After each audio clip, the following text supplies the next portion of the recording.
Olá pessoal, aqui é o Leandro do canal Suporte Info e hoje quero começar para vocês uma aula de hardware a você que está iniciando na informática, você que quer ser um profissional de informática ou você que já começou e não tem alguns conceitos básicos.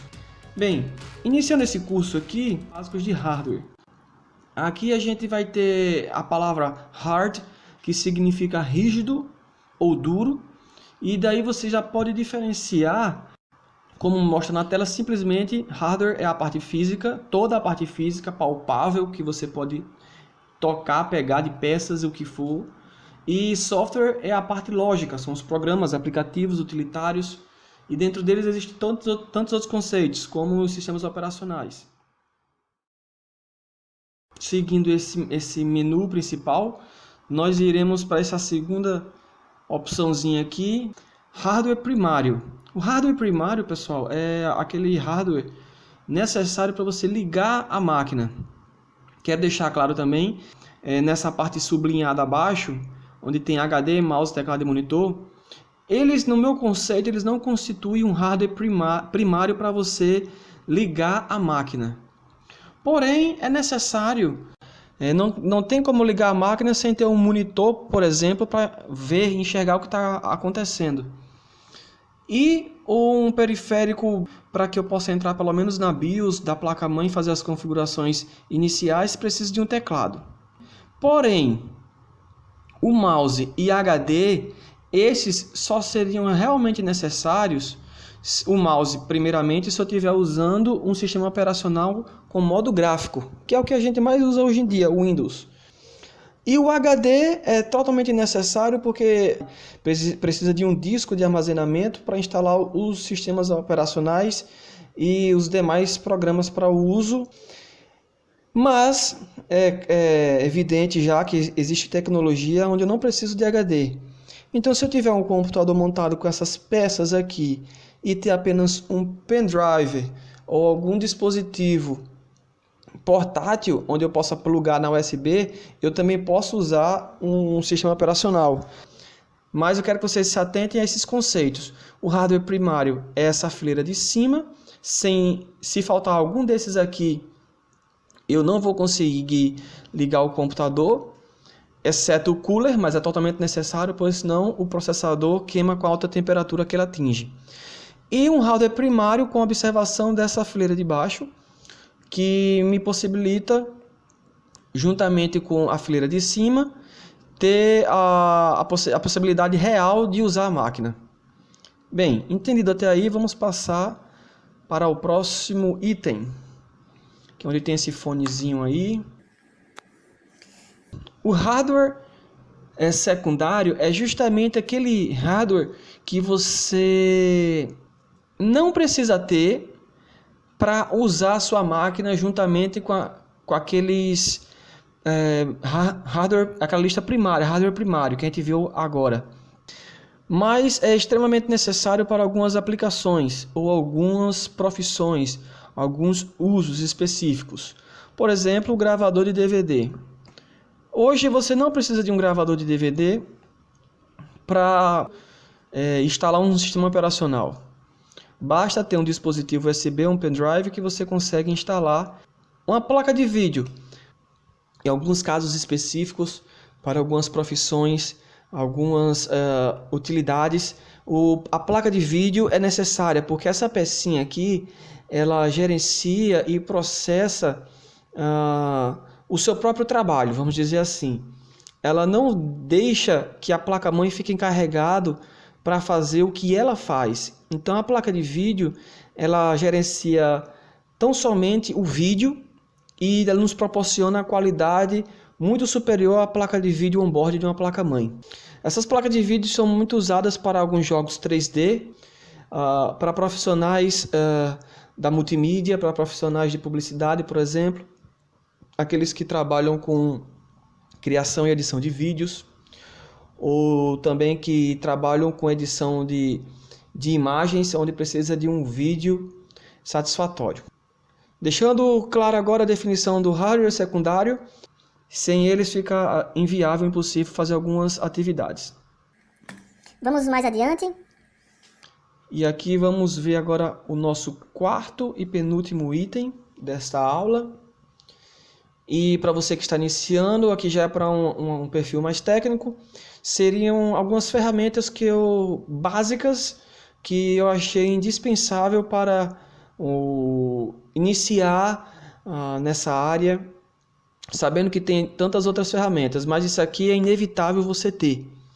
Então eu separei aqui um pincel de cerdas leves, que serve para você fazer limpezas onde você não pode tocar na parte da placa-mãe, você não pode tocar com algo metálico, e você faz essa limpeza de poeira, de algo mais que você possa utilizar o pincel.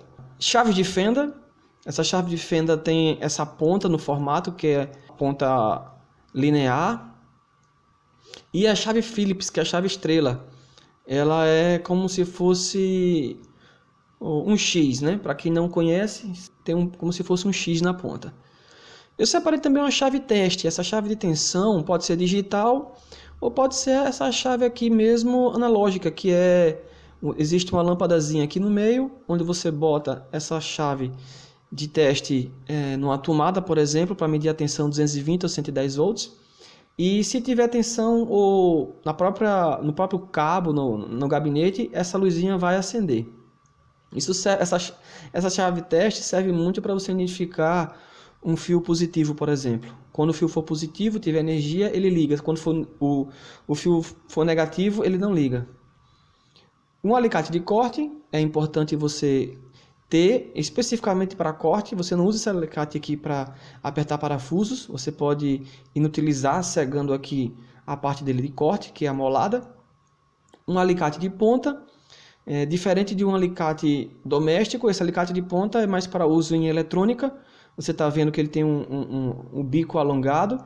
Serve para você manusear e pegar algumas peças. Por exemplo, um parafuso que caiu na placa-mãe. Ou para você pegar uma ponta de uma tomada, alguma coisa para você manipular. Onde você não pode pegar com as mãos. E o nosso grande amigo indispensável multímetro. Aqui o multímetro, ele é uma ferramenta, pessoal, que ele pode medir 4 grandezas. No multímetro você pode medir corrente, medir tensão alternada, tensão contínua. Você pode medir resistência.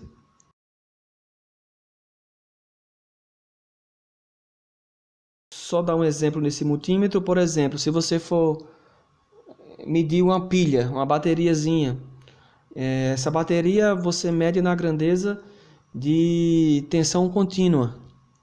Se você for medir uma tomada de energia, 210 ou 110, 220 ou 110 volts, isso você já vai escolher a grandeza de tensão alternada. Último ponto.